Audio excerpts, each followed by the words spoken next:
की अलीकडे जी अतिवृष्टी झाली त्याच्यामुळं शेतकरी त्याची जमीन त्याची पिकं यांचं अतोनात नुकसान झालेलं आहे.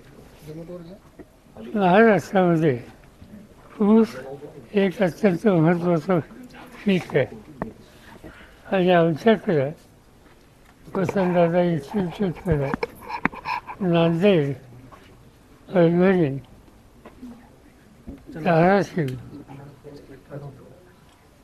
जालना, बीड, सोलापूर या भागामध्ये ऊसाचं अतिशय नुकसान झालं. ऊस पडला, काही ठिकाणी वाहून गेला, काही ठिकाणी जमिनीची माती गेली आणि त्याचा परिणाम एकंदर किती क्षेत्र याच्यामध्ये गेलं आहे, किती नुकसान झालं आहे याचा आढावा घ्यायची गरज होती. ती आम्ही साधारणतः चर्चा केली आणि एकंदर त्याचं स्वरूप पाहिल्यानंतर उद्याच्या 12 तारखेला गव्हर्निंग काउन्सिल आणि सगळ्या साखर कारखान्यांचे अध्यक्ष यांची बैठक इथं बोलवलेली आहे आणि त्याच्यामध्ये हे जे काही नुकसान झालेलं आहे त्यासंबंधीचं राज्य आणि केंद्र सरकारशी कसा सुसंवाद साधावा याबद्दलचा निर्णय होईल. आता महाराष्ट्र सरकारने याच्यात अधिक मदत केली पाहिजे अशी अपेक्षा आहे. आम्हाला सुद्धा आश्चर्य असं वाटलं की राज्य सरकारने नुकसान ज्यांचं झालं त्यांना मदत करायच्या ऐवजी सगळ्या ऊस उत्पादनाकरून एक मोठी रक्कम मुख्यमंत्री निधीच्यासाठी घेण्याचा निर्णय त्यांनी घेतलेला. ज्या वेळेला ऊस उत्पादकाला मदत द्यायला हवी त्यावेळी त्याच्याकडनं सक्तीनं वसुली करणं हे अत्यंत चुकीचं आहे. ते आणि मुख्यमंत्र्यांच्या कानावर घालून आणि या निर्णयाचा त्यांनी फेरविचार करावा अशी आग्रहाची विनंती त्यांना करू.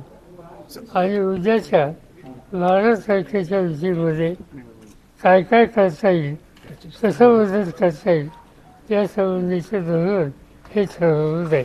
सर केंद्रातनं मदत मिळाली.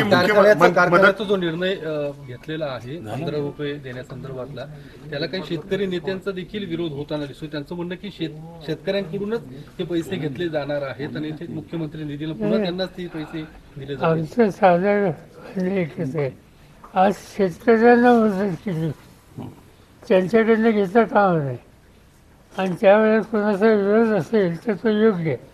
सर तुम्ही सीएम असताना किंवा केंद्रात असताना मदत मिळायची लगेच. आता केंद्रातले गृहमंत्री आले तिथे पण कशाला ते पुतळ्याच्या अनावरणासाठी. अमित शहा आज शिर्डीच्या दौऱ्यावर आहेत. तुम्ही मुख्यमंत्री असताना अशी परिस्थिती जेव्हा निर्माण झाली होती 1700 कोटी केंद्राकडून आणले होते. साहेब अजून सुद्धा केंद्राने कुठलीही राज्याला मदत केलेली नाही.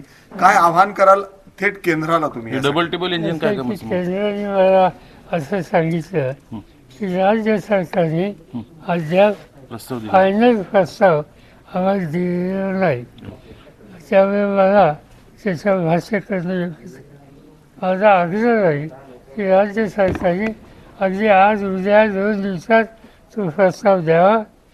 मुख्यमंत्र्यांनी संबंधितांशी बोलावं आणि केंद्राची मदत ही लवकरात लवकर मिळून त्याचं वाटप सुरू करा. साहेब तुम्हाला ही परिस्थिती बघून असं वाटतं का ओला दुष्काळ जाहीर करण्याची गरज आहे? कारण तुम्ही देखील मुख्यमंत्री जेव्हा होता तात्काळ सगळी यंत्रणा हल्ली, मात्र आता कुठली हालचाली तशी होताना दिसत नाहीत. प्रश्न असा आहे की राज्य सरकारने तातडीने निर्णय घेऊन जबाबदाऱ्या टाकल्या पाहिजेत.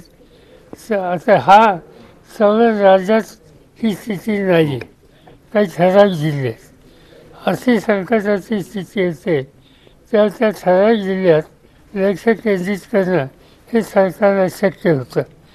आज त्या ठराविक जिल्ह्यात अधिकारी कर्मचारी यांची संख्या कमी असेल तर इतर जिल्ह्यातले एका ठराविक काळासाठी डेप्युटेशनवर अधिकारी कर्मचारी त्या 5-6 जिल्ह्यात जिंकून करावेत आणि सर्व रेकॉर्ड करून मदत सुरू करावी आणि अडचणीच्या शेतकऱ्याला बाहेर काढावं.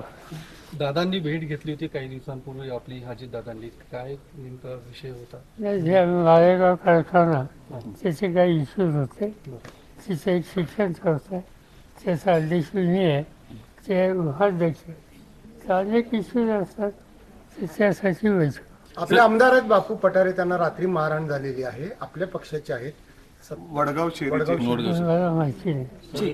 सर खरं तर केंद्रातल्या मंत्र्यांनी इकडे पाहणी करणं अपेक्षित आहे पूरग्रस्त भागाची, पण ते न करता इकडे दौरे काढून उद्घाटन वगैरे सुरू आहेत, मदत तर बाजूलाच.